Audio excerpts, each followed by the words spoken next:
How you doing? My name's Tom Crandall from Antique Outings, and I'm talking to you through a Shure 55 Fatboy microphone. These actually came out back in 1939 and probably were made through probably 1945, 1947. They were quite big when they came out as far as microphones compared to today. Very heavy microphones, very solid. You can see here there's a little Shure emblem at the front here, and so that lets you know that's the Shure. Also, there's a name tag at the bottom here, and this one says Unidyne, and it also says directional microphone. It also on the side here has a little stamp. I don't know if we can zoom in a little bit. See if we can zoom in. Yeah, there we go, model 55. If I sort of bring that around, it says Unidyne. Just bring it around again there. What's great about this microphone is, it's a great sounding microphone. Elvis Presley used something like this. U.S. Post Office actually did a stamp of Elvis, and it's hard to tell if he was using the 55S or the Fat Boy because he has his hand around it. But anyway, great microphone.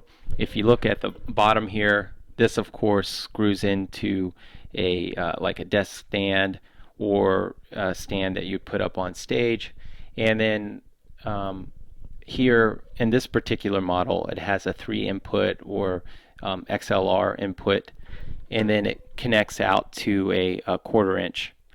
But like this microphone, what happened was about 1945, 47, Shure downsized this microphone, made a little bit smaller one, and so I have one of those over here.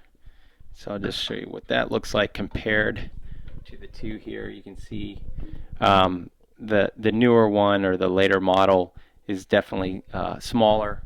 So you can see the two here.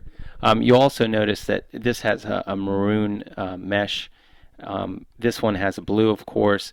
I've seen the 55s here, the fat heads, with both blue and maroon screens on the front. So I'm not sure if maroon is more rare over the blue. I believe it is. When they first released these, that's my dog in the background there. His name's Olaf. When they first released these, they did a 55A, B, and C. And the C was more for, it didn't actually have this part here. It was more for like engineers and stuff like that for recording in studios. And this one was made more for like putting up on stage. But this particular one doesn't have an A, B, or C, so it's probably an A or B just by guessing and looking at it. But very cool microphone. Again, if you're looking for one of these, if you can find one for $70, it's a great deal. Generally, you're going to be paying $150 to $300 for these, and again, it's based on the quality. This one has a few tears in the screen, but that's okay. I mean, it doesn't affect the sound at all. And for a microphone that was made back during World War II, it sounds absolutely amazing. There's some other microphones that I have here. The quality, you can just tell some of the microphones from Japan that were made later on, not as good. The American-made ones are just awesome during this time period, the 40s and 50s. There's another microphone that I want to show you, and this one's by Electro Voice here. So you can just see, and the Electro Voice one was made around the same time, but you can see sort of the size difference between the two. Electro Voice is a little bit larger and a little bit taller. Both are really big mics though. And eventually what Shure did is they decided, okay, this was too big of a microphone, so they reduced the size and they made the 55S. So if you're looking for a cool mic, this is definitely one of them. And quality is great. Sometimes if you were to shake it around, you might hear some rattling. So one of the things to do is just make sure that these screws here on the back are tightened, and because that holds most of the stuff inside. And then if you need to change your screens out or anything like that, one of the things you can do is there's 4 screws on the front, so 2 over here and then two down here.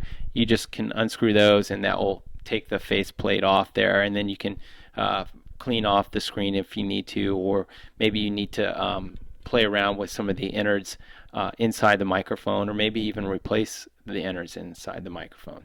So anyway, this is Tom Crandall from antiqueoutings.com. Check out our website at antiqueoutings.com.